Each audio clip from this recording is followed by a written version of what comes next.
J'aimerais d'abord féliciter et encourager nos partenaires et au niveau stratégique, remercier notre partenaire bilatéral qui est le gouvernement du Sénégal qui nous a permis aujourd'hui de tenir cette table ronde ici pour échanger sur les interventions de la mission américaine en Casamance et à Ziguinchor particulièrement.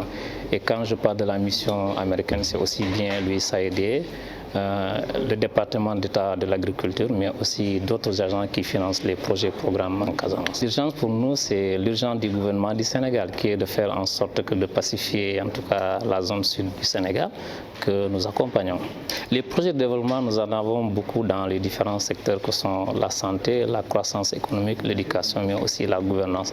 Le dominant, pour le moment, nous n'avons pas de programme financé, en tout cas dans ce secteur-là. Je pense que notre partenaire était revenu sur les chiffres, donc je ne détiens pas.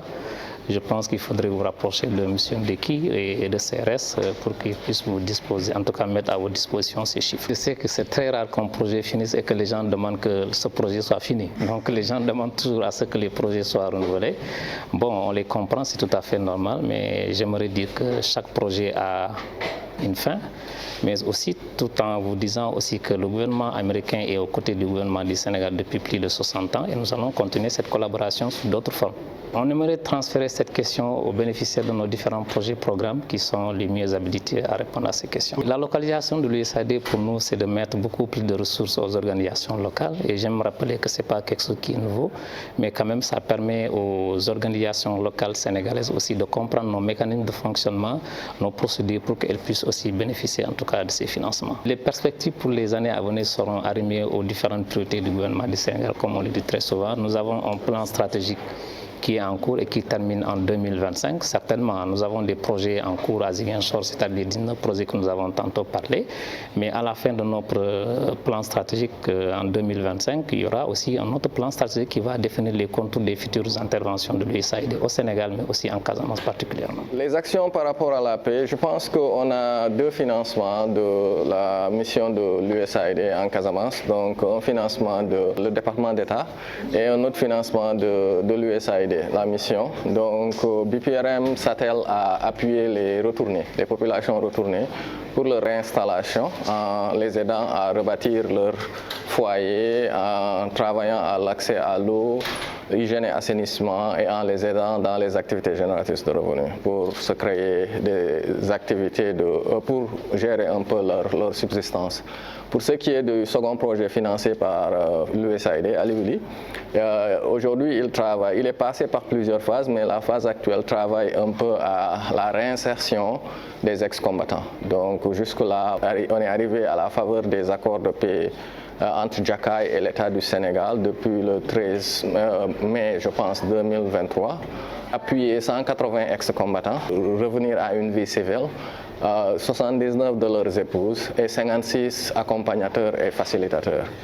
Dans le cadre de ce même programme, nous avons eu à financer à peu près 65 projets communautaires. Ces projets communautaires font dans l'accès à l'eau, le désenclavement, l'augmentation des productions et la mise en état des écoles pour permettre aux élèves d'étudier dans les meilleures conditions possibles. Nous avons aussi financé le centre d'appareillage de Boutout pour permettre aux victimes de mines de pouvoir bénéficier d'une prise en charge et de se faire les prothèses qui sont nécessaires pour leur redonner toute une mobilité qui leur aide à regagner cette dignité et cette fonctionnalité qui sont tout aussi importantes pour leur vie.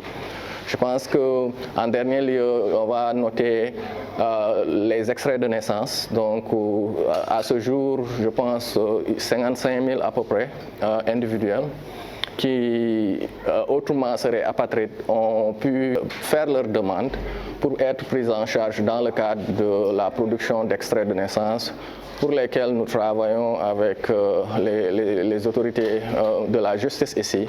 Et nous sommes en train de tout faire pour que d'ici la fin du projet, ces 55 000 individuels puissent accéder à ces extraits de naissance. Je pense que cette dernière activité est extrêmement importante parce que sans cela, vous savez qu'on ne peut pas accéder aux pièces d'identité, on ne peut pas accéder aux certificats de nationalité, on ne peut pas accéder à un passeport, on ne peut pas accéder à un extrait de casier judiciaire, toutes choses que nous savons qui sont nécessaires pour juste être une entité juridique reconnue dans ce pays pays ou à l'extérieur de ce pays si nous souhaitons voyager.